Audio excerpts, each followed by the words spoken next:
Bendecido martes, estamos estudiando la lección número 9 que nos vuelve a traer a controversias y se titula así esta semana, Controversias en Jerusalén. Y para este día martes 27 de agosto nos corresponde el tema ¿Quién dijo que podías hacer eso? Inclinemos nuestros rostros para tener palabra de oración. Padre bendito que estás en el cielo, santificado sea tu nombre. Señor, gracias porque mandaste a tu Hijo a morir por nosotros para poder ser salvos, pero también a corregir todo el evangelio que estaba tergiversado en esa época y aún en nuestros días. Ayúdanos, Señor, para que el Espíritu Santo nos guíe a la verdad. En Cristo Jesús oramos. Amén. Bueno, y los invito a que busquemos en nuestras Biblias Marcos 11 y vamos a leer los versículos 27 al 33. Y nos hace la pregunta, ¿qué desafío plantearon los líderes religiosos a Jesús y cómo respondió él?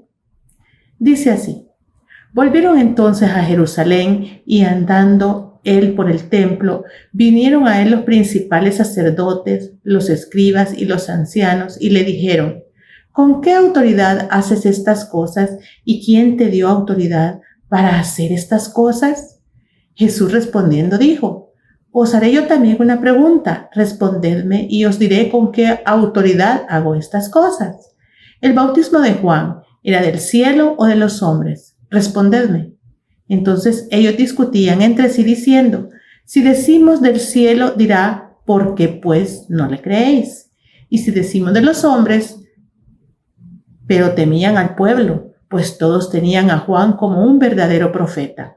Así que respondiendo dijeron a Jesús, no sabemos. Entonces respondiendo Jesús les dijo, tampoco yo os digo con qué autoridad hago estas cosas. Bueno, para entrar en contexto, el día de ayer estudiamos que Jesús llega al templo y lo encuentra lleno de ventas, de cambistas, y de muchas cosas que no debían estar ahí. Había alguien que revisaba los sacrificios que llevaba la gente, muchas de ellas gente pobre, y les decían que no estaba apto para el sacrificio. Entonces los hacían comprar de las que ya vendían ahí, afuera del templo, y los hacían gastar. Se había convertido esto en un negocio y al Señor eso no le pareció. Por eso Él le da vuelta a las mesas, saca a los cambistas, porque les dice que la casa del Señor la han convertido en casa para ladrones. Esto no le gustó a la gente de esa época, mucho menos a los líderes religiosos que se lucraban de vender los animales para los sacrificios. Y entonces esperan a Jesús siempre en el atrio y le dicen, ¿con qué autoridad haces esto?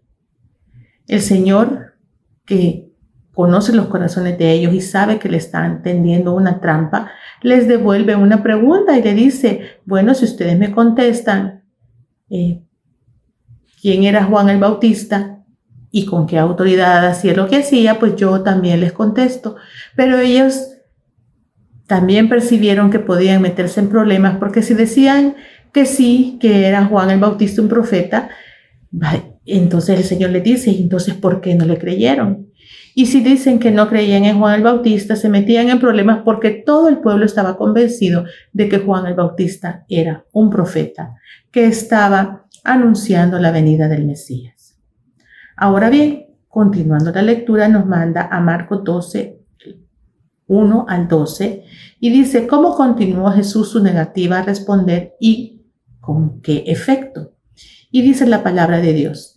Entonces comenzó Jesús a decirles por parábolas.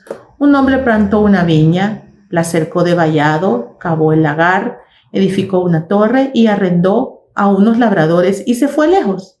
Y a su tiempo envió un siervo a los labradores para que recibiese de estos el fruto de la vid. Mas ellos, tomándole, le golpearon y le enviaron con las manos vacías. Volvió a enviarles otro siervo, pero apedreándole le hirieron la cabeza y también le enviaron afrentado. Por último, teniendo aún un hijo suyo, amado, le envió también a ellos diciendo, tendrán respeto de mi hijo. Mas aquellos labradores dijeron entre sí: este es el heredero, venid, matémosle, y la heredad será nuestra. Y tomándole le mataron y le echaron fuera de la viña. ¿Qué pues hará el señor de la viña? ¿Vendrá y destruirá a los labradores y dará su viña a otros? ¿Ni aún esta escritura habéis leído? La piedra que desecharon los edificadores ha venido a ser la cabeza del ángulo. El Señor ha hecho esto y es cosa maravillosa a nuestros ojos. Y procuraban prenderle porque entendían que decía contra ellos aquella parábola, pero temían a la multitud y dejándole se fueron. Y sí que la parábola era para ellos. Y les estaba recordando la parábola de la viña que en el Antiguo Testamento ya se había mencionado en Isaías 5, en el cual Dios presenta una acusación a Israel por ser infiel. Y eso era en lo que se había convertido el Israel, con esos líderes religiosos apartados de toda la verdad y enseñando al pueblo cosas erróneas y también lucrándose del evangelio de esa época. Jesús les presenta una parábola acerca de la viña, un propietario y arrendatarios a quienes el dueño alquila el campo.